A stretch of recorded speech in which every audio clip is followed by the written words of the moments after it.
Ma'am. அதாவது யாரோட கீழேயும் வேலை பார்க்காம சுதந்திரமா இருக்கணுங்கிற மாதிரி கொண்டு வந்தாங்க மேம். ஓகே. ஸோ அதுதான் தன்னாட்சி இயக்கம். அதை ஃபஸ்ட்டு கொண்டு வந்தவங்க. இது வந்து எங்கேருந்து வந்திருக்கோம் இந்த தன்னாட்சி இயக்கம்? அன்னி பெசன்ட் எந்த ஊர்லேருந்து வந்திருப்பாங்க? அன்னி பெசன்ட் வந்து அயர்லாந்து மேம். அயர்லாந்துலேருந்து வந்திருப்பாங்க. எந்த வருஷம் இந்த ஹோம் ரூல் லீகை ஸ்டார்ட் பண்ணியிருப்பாங்க? 1867. அது வந்து பிரம்மஞான சபை. நீங்கள் சொல்கிறது வந்து பிரம்மஞான சபை தான் 1867. ஆல்காட் பிளாவட்ஸ்கி அப்படின்றவங்க ஆரம்பித்து அமெரிக்காவில் ஆரம்பிச்சு 1916 ஹோம் ரூல் லீக் பம்பாயில் தன்னாட்சி கழகம் எப்போ வந்திருக்கும் அப்படின்னா 1916 கொண்டு வந்திருப்பாங்க. ஓகேவா? அதை சென்னையில் ஸ்டார்ட் பண்ணி வச்சவங்க அன்னி பெசன்ட்டும், பாம்பேயில் ஸ்டார்ட் பண்ணி வச்சவங்க திலகர். ஓகே, நெக்ஸ்ட் வந்து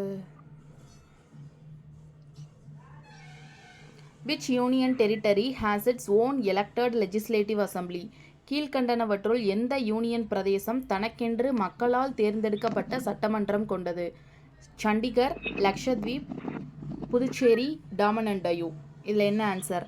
யூனியன் டெரிட்டரிஸ் மொத்தம் ஆன்சர் சொல்கிறேன். யூனியன் டெரிட்டரிஸ்னால் என்ன அப்படின்றத ஒரு தடவை எக்ஸ்பிளைன் பண்ணுங்கள். யூனியன் டெரிட்டரி கூட வேணா. Union territory, how many union territories are there? 9 union territories are there. 9 or 8? 8 union territories. 8 union territories. Union டெரிட்டரினா அது ஃபுல் அண்ட் ஃபுல் யார் கண்ட்ரோலில் இருக்கும்? எல்லாமே பிரசிடென்ட் கண்ட்ரோலில் தான் இருக்கும். அங்கே வந்து இந்த லெஜிஸ்லேட்டிவ் அசம்பிளி சட்டமன்றமே இருக்காது. இப்போ சென்னையில் இருக்க மாதிரியோ ஆந்திராவில் இருக்க மாதிரியோ அந்த யூனியன் டெரிட்டரிஸில் சட்டமன்றம் இருக்காது.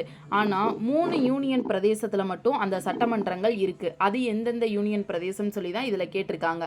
ஸோ அந்த 3 யூனியன் பிரதேசம் எதுன்றதை பக்கத்தில் கூட நோட் பண்ணி வச்சுக்கோங்க. ஒன்று புதுச்சேரி, பாண்டிச்சேரின்னு சொல்கிறோம்ல, ஸோ பாண்டிச்சேரி, இன்னொன்று டெல்லி, மூணாவது ஜம்மு அண்ட் காஷ்மீர். இது மூணுலையும் தான் என்ன இருக்குது அப்படின்னா யூனியன் டெரிட்டரியாக இருந்தாலும் யூனியன் பிரதேசமாக இருந்தாலும் லெஜிஸ்லேட்டிவ் அசம்பிளி சட்டமன்றம் இருக்கிறது இந்த 3 ஊரில் தான். எதுன்னு பார்த்தீங்கன்னா பாண்டிச்சேரி, டெல்லி, நெக்ஸ்ட் வந்து ஜம்மு அண்ட் காஷ்மீர். நோட் பண்ணிட்டீங்களா? அப்போ இந்த ஆப்ஷனில் எது? சண்டிகரா, லக்ஷத்வீபா, புதுச்சேரியா, டாமன் அண்ட் டையூவா? புதுச்சேரி. ஒரே நிமிஷம் மேம். அதை நோட் பண்ணி வச்சுக்கோங்க. எந்த 3 யூனியன் டெரிட்டரியில் லெஜிஸ்லேட்டிவ் அசம்பிளி சட்டமன்றம் இருக்குன்றத கூட நோட் பண்ணிக்கோங்க.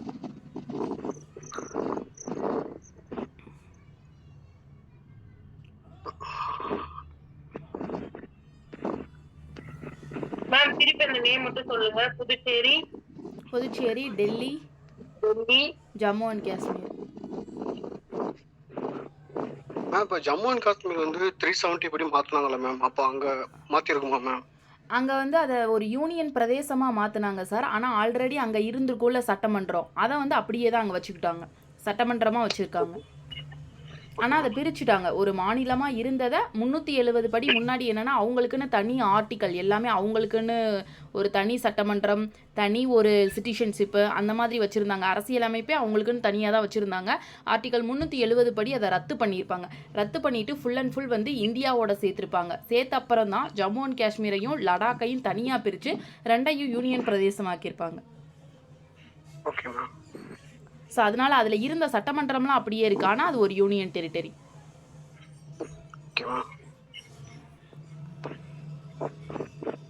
நெக்ஸ்ட் கொஸ்டின் போலாமா? Who was the best commentator on the Thirukkural?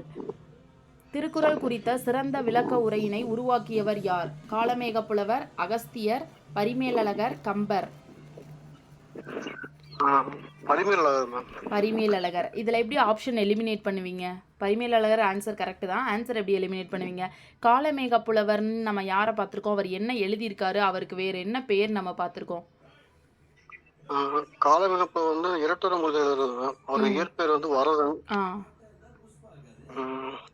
தமிழில் அந்த கவிதைகள்லாம் புலமை வாய்ந்து மலை மாறி கொட்டுறதுனால அவர் பேர் வந்து காளமேக புலவர் அப்படின்னு சொல்லி வச்சுட்டாங்க. ஸோ பார்த்துருக்கோமா? அந்த இரட்டொரர் மொழிதல் அணியை கூட இன்னொரு அணியா ஸ்லேடை அப்படின்னு கூட சொல்லுவோன்னு பார்த்துருப்போம். நெக்ஸ்ட் அகஸ்தியர். அகஸ்தியர் வந்து திருமந்திரம் எழுந்தவர் மேம். அதனால அவரை இது பண்ணிடலாம். அவரு பெரும்பாலும் சித்தர்கள் தான் வருவாங்க. அதனால அவர் இல்லை மேம். கம்பரும் கிடையாது. கம்பர் வந்து உரை எழுதலை. ஸோ இதோட உரை வந்து ஆன்சர் பரிமேலழகர். ஓகேம்மா. In Lok Sabha, how many members are elected directly by the people? 453, 354, 543, 545. மக்களவையில் மக்களால் நேரடியாக தேர்ந்தெடுக்கப்படும் உறுப்பினர்களின் எண்ணிக்கை எவ்வளவு? 453. எத்தனை சார்? 343. கொஞ்சம் ஆப்ஷன் பாருங்க.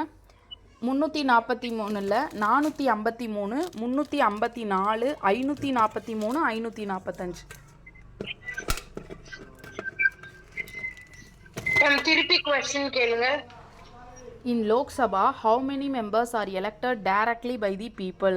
எத்தனை பேர் மக்களால் டைரக்டாக எலெக்ட் பண்ணி அங்கே வந்து லோக்சபா எம்பியாக இருக்கவங்கன்னு சொல்லி கேட்டிருக்காங்க. 453, 354, 543, 545. மக்களவையில் மக்களால் நேரடியாக தேர்ந்தெடுக்கப்பட்ட எம்பி எத்தனை பேருன்னு கேட்டிருக்காங்க. மேம் 543. 543. ஸோ எப்படி 543ன்னு சொல்கிறீங்க? மேம் மொத்தமா வந்து 550 மெம்பர்ஸ் இருப்பாங்க. ஓகே. 543. அதுல வந்து 530 மெம்பர்ஸ் வந்து ஸ்டேட்டை ரெப்ரசன்ட் பண்ணுவாங்க.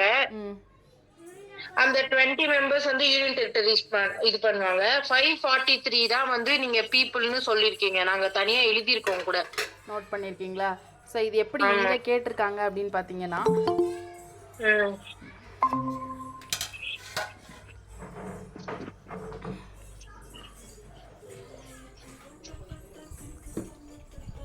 ஸோ 545, அதாவது மொத்தம் வந்து 552 பேர் வந்து லோக்சபாவில் இருக்கணும். சரியா? ஃபஸ்ட்டு வந்து என்ன இதில் பேசிக்கில் இருந்தே நான் போகிறேன். பார்லிமெண்ட்னால் மொத்தம் எத்தனை பேர் இருப்பாங்க? பார்லிமெண்ட்டில் யார் யார் இருப்பாங்க?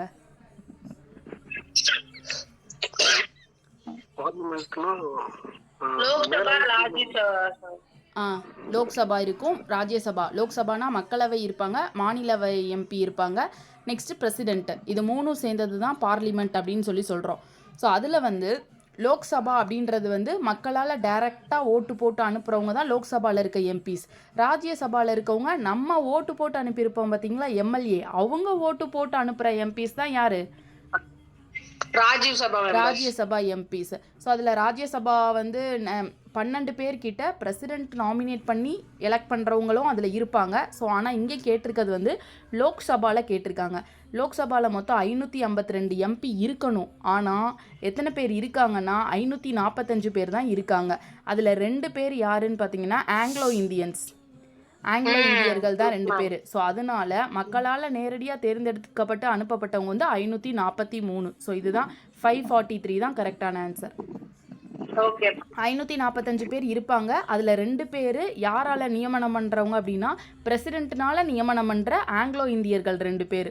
ஆனால் இங்கே கொஷின் வந்து மக்களால் தேர்ந்தெடுக்கப்பட்டு அனுப்பப்பட்டவங்க எவ்வளோன்னு தான் கேட்டிருக்காங்க. ஸோ அதனால 543. Okay ma'am. நோட் பண்ணிட்டீங்களா சார்? உங்களுக்கு எதுவும் டவுட் இருக்கா? ஸோ நம்ம டேரெக்டாக பாலிட்டியில் ஆர்டிகல்ஸ் போயிட்டதுனால கொஞ்சம் உங்களுக்கு டவுட் இருக்கும். ஸோ அதனால் இது இன்னொரு நாள் கூட நான் உங்களுக்கு ஃபுல்லாக முடிச்சு வைத்தரேன். எத்தனை பேர் லோக்சபாவில் இருக்காங்க, ராஜ்யசபாவில் எத்தனை பேர் இருக்காங்கன்னு. அதுவுமே அந்த 2 பேர் ஆங்கிலோ இந்தியர்கள் இருக்காங்கல்ல, அவங்கள வந்து இந்த மோடி பீரியடில் எடுத்துட்டாங்க. அமெண்ட்மெண்ட் போட்டு இனிமேல் ஆங்கிலோ இந்தியர்கள் கிடையாது, மொத்தமே டோட்டல் சீட்டே 543, அதுவுமே மக்களால் எலெக்ட் பண்ணி அனுப்பப்பட்டவங்க தான் அப்படின்னு சொல்லி சொன்னாங்க. அதை வந்து நம்ம அமெண்ட்மெண்ட் பார்க்கும்போது அது எந்த அமெண்ட்மெண்ட் படி எடுத்திருக்காங்க அதெல்லாம் வந்து டைரெக்டாக பார்ப்போம். ஸோ இப்போதைக்கு மக்களவையில் மொத்தம் எத்தனை சீட்டு அப்படின்னா 552. ஆனால் கரண்ட்டாக இருக்கிறது 543 பேர் தான் இருக்காங்க. எல்லாரும் டைரெக்டாக மக்களால் எலெக்ட் பண்ணி போனவங்க.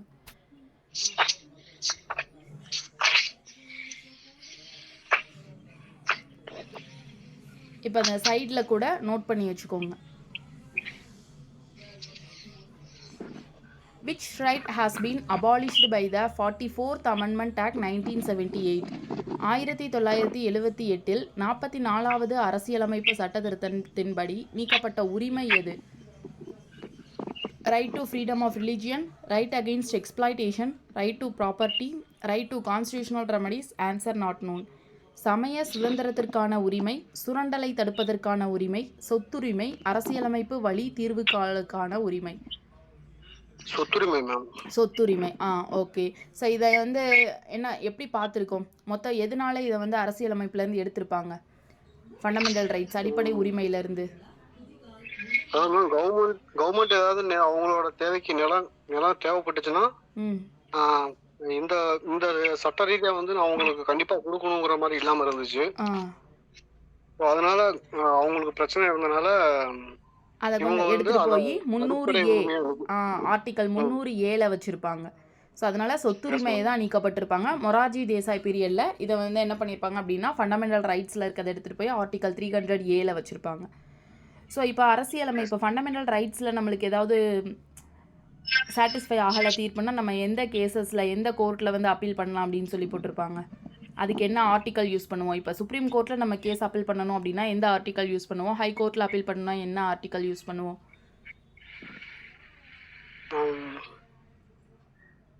அடிப்படை உரிமைகள் 300 ஏல தான் மேம் பண்ணணும். 300 ஏல சொத்துரிமையை மட்டும் எடுத்துகிட்டு போய் வச்சுருக்காங்க சார். இப்போ அப்பீல் பண்ணணும்னா எந்த ஆர்டிக்கல்னு கேட்குறேன். 32 மேம். ஆர்டிக்கல் 32 வந்து சுப்ரீம் கோர்ட்டுக்கு. அப்போது ஹை கோர்ட்டுக்கு ஹை கோர்ட்டுக்கு நோட் பண்ணியிருக்க மாட்டீங்க மோஸ்ட்லி. ஸோ நான் எழுதிக்கோங்க இப்போ கூட. ஆர்டிக்கல் 226 226. மேம் இது சுப்ரீம் கோர்ட்டுக்கு என்ன மேம் சொன்னீங்க? ஆர்டிக்கல் 32. சுப்ரீம் கோர்ட்டுக்கு ஆர்டிக்கல் 32, ஹை கோர்ட்டுக்கு ஆர்டிக்கல் 226. அதாவது இது வந்து ஸ்டேட்டுக்குள்ள மட்டுமா மேம் 226? ஆமாம் சார். ஹை கோர்ட்டு நம்ம இப்போ மெட்ராஸ் ஹை கோர்ட்டில் அப்பீல் பண்ணணும் அப்படின்னா ஆர்டிக்கல் 226 படி அந்த ஹேபஸ் கார்பஸ் மேண்டமஸ் ப்ராஹிபிஷன் இதெல்லாம் பார்த்தோம்ல, ஆட்கொணர்வு பேராண்மை கூட பார்த்தோம். நீதி பேராணை. ஸோ அதில் கிடைக்கல, ஃபண்டமெண்டல் அடிப்படை உரிமையில் கிடைக்கலனாலும் ஆர்டிக்கல் 32 படி நம்ம